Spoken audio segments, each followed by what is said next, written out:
Hi guys, Drew here. Today I want to talk about SITH, self-identity through Ho'oponopono. This is not a particularly witchy topic, but it is a practice that has been extremely beneficial to me on my own personal path, so I wanted to share.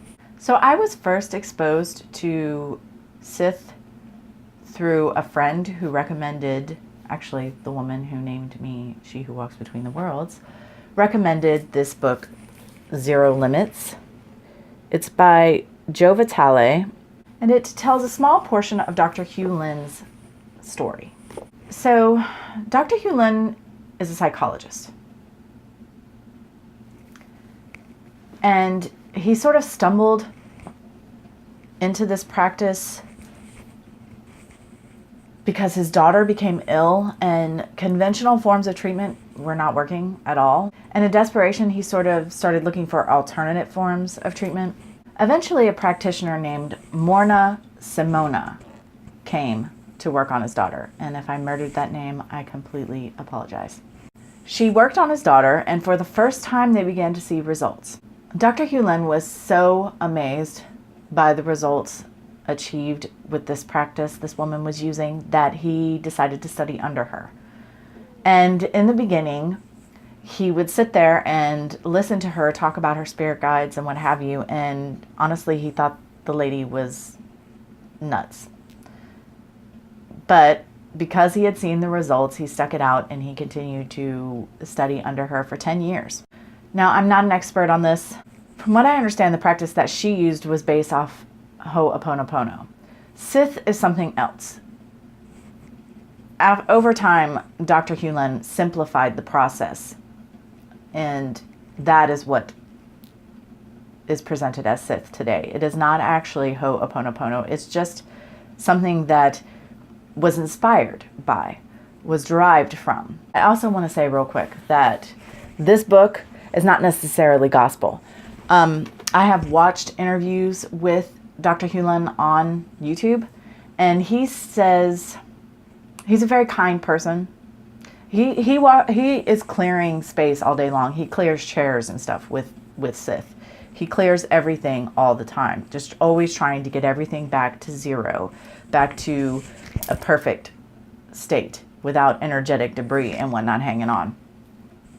And so he's not going to, sit up on YouTube and talk badly about anyone. And I don't know that he needs to talk badly about Joe Vitale, but he does say, when he's asked about it, he kind of laughs a little bit and he says, that's Joe's take on it.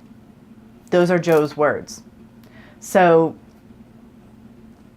if you get the book, if you read the book, or if you have read the book, understand that it is all, as anything is, through the filter of the person writing it. And it's not necessarily what Dr. Hugh Lin himself would have said or done. But he did work with him on the book. He interviewed him many times and worked with him and spent time with him. So it's not that it's false or that it's not a good source, but it's just not 100% Dr. Hugh Lin because it's not from him. After working with Morna for those 10 years, Dr. Hugh Lin went on to work at Hawaii State Hospital, and he worked there with the criminally insane. And it's an amazing story about how he didn't actually talk to the patients. There were other staff members who did that, and he was kind of in an administrative role, I guess. It's been a long time since I read this story, but it made an impact. He would sit with the files of the patients in the hospital every day and do SITH and never meet the patients, never sit with the patients, never talk to the patients, purely doing his healing modality with their files, energetically working with them.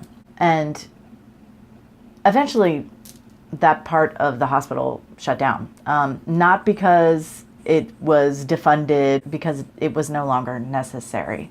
Again, it's an amazing story that I recommend anybody check out. So I find SITH to be extremely empowering. Essentially, SITH is a practice of energetically clearing.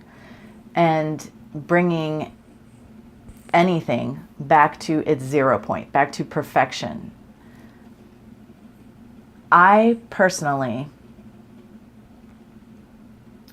for about a year, every morning in the shower, I would practice SITH. And it went through many stages. The most powerful one for me was ancestral clearing. There would be an issue that would come up, something a parent had said or done. And while practicing SITH, my mind would go back to, where did this start? And it would go up I could see in my mind's eye it going up through the ancestral line. And I decided, okay, well, I'm going to take responsibility for it. You know, this junk has been rolling downhill forever, and I am personally going to stop it. I don't want to pass it to my children. So I practice SITH. Essentially, it's 4 phrases. The original phrases as presented by Dr. Hugh Lin are, I love you. I'm sorry. Please forgive me. I am grateful. I change them a little bit for my own personal, I said, here I am looking at my mother, her father, my father, his mother, his father, all the way, up this ancestral line, and I'm saying, I love you. I apologize. And I'm apologizing for the role I played in this, spiritually, physically, mentally, emotionally. I had a part to play in this line of crap. And I apologize for that. Please forgive me for my role. I'm asking myself, please forgive me for signing up for this. Please forgive me for participating in this. I also add in, I forgive you. I forgive all those ancestors. We're only human. I forgive myself. I forgive everyone in the situation. And then I am grateful. I am truly grateful for everything they went through, the hardships they faced in their life that brought them to the point where they passed this crap on to me. I am grateful for the lessons I am able to learn from that, the way I was able to develop and grow from that. And so I did this every day for a year. And again, the most impactful for me was this ancestral stuff, but there was other stuff too. And like I said, Dr. Hugh Lin will walk into a room and he'll feel energy and he'll clear the entire room. Just, bring it back. He'll feed SITH into the room. I found it to be very healing for me. It really made a big difference. It helped me with my grief when my mother passed, helped me work through some issues of anger and resentment I had towards her, towards my father, towards, whoever. And it just made me feel like a better person. I am really grateful that I was in a position to do this. Like, yes, I'm clearing all this karmic debris, but from, I guess, sort of an egoic place. It's like, I got to do this. How fulfilling is this for me? I'm so grateful that I was the one who was able to do this. I mean, there's so many layers of gratitude involved in this practice for me. I have this little SITH bottle. For me, it's all about balance. And you can uncork it. I have in here stones that I associate with SITH, such as rose quartz, stones that are associated with the energies and ideas and influence of, love and forgiveness and gratitude. And herbs. I have herbs in here, same idea.